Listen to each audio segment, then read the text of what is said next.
All right, guys, let's talk a little about coffee. I get these questions all the time. Hey, Dr. Baker, I'm doing carnivore. Should I stop my coffee? And I'll talk about this at the end here, what I typically say. But let's talk a little bit about coffee. So there's about 2 billion with a B cups of coffee consumed around the world every single day. Maybe you consume a couple of them yourselves. That's a lot. But does coffee, have a place in the carnivore diet? So let's talk about what's in coffee and how those compounds may or may not affect you. Definition-wise, coffee is a beverage brewed of coffee beans, which extract from the coffea plant. These beans can be either roasted or unroasted, light or dark. They can be high caffeine or they can be caffeinated. You can add cream or not, cold brew it or French press it. All these factors influence the flavor and qualities of the coffee. It's even played a role in history when Brazil could not afford to send its athletes to LA for the 1932 Olympics. They decided to ship them over there on a coffee boat instead, and they sold the coffee along the way to finance the trip so that the athletes could compete in the Olympics. So it's kind of a neat thing. Knowing how popular coffee is, it's no wonder that one of the most common questions asked by carnivore is, can you have coffee on the carnivore diet? And that's going to depend. Let's go through some of the pros and cons of this substance. So for one, it can actually enhance exercise performance. Now, whether it's high caffeine or decaf, all coffee has some degree of caffeine in it, and we know that caffeine will increase heart rate, increases physical performance, and decreases perceived exertion during exercise. And that's where the beneficial part can be, so that you can, when you're doing these very challenging events like, picking up a heavy deadlift or going, running over a distance, you may feel like you're just not exerting yourself as much. It may potentially enhance brain function. It stimulates the nervous system, releases dopamine or norepinephrine, can increase alertness and focus while reducing fatigue. It increases our metabolism. While it doesn't make up for a bad diet or lack of exercise, the caffeine in coffee has been shown to increase metabolism by between 3 and 11% in some cases. Now, it's been associated with a decrease in the incidence of type 2 diabetes.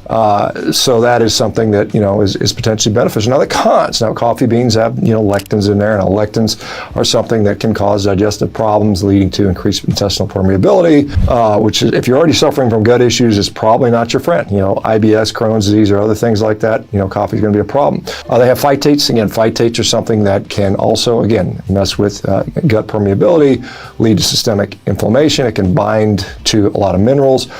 Coffee beans are often prone to mold, and so these specific mycotoxins, which are products of mold, which can be linked to cancer, brain damage, hypertension. Decaffeinated coffee is much better. Caffeine, remember, is a natural pesticide. As a result, caffeinated coffee is less likely to have parasites and bacteria when compared to decaffeinated coffee. However, decaffeinated coffee has been shown to have high levels of aflatoxins and ochratoxins, both of which are fungi that can cause kidney damage, organ damage, and even death in some instances. Now, coffee certainly can disrupt sleep.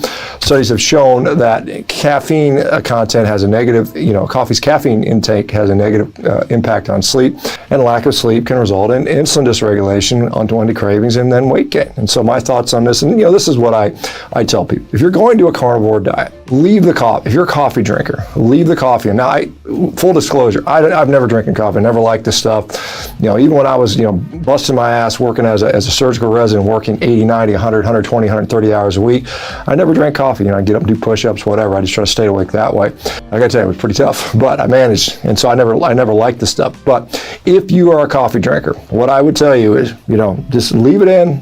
Don't drink, 6, 8 cups a day. Just, your 1 or 2 in the morning. Stay with that. Get on the carnivore diet. Do it for 3, 4, 5, 6 months, and then once you're kind of fully adapted, then make the decision. Hey, do I want to ditch this coffee? And what would make you want to make that decision? Well, if you're still having issues, you're still having whatever problem you started the diet for, it's still lingering, then I would say, hey, let's try dumping coffee for a while, maybe a month or 2, and see how you do.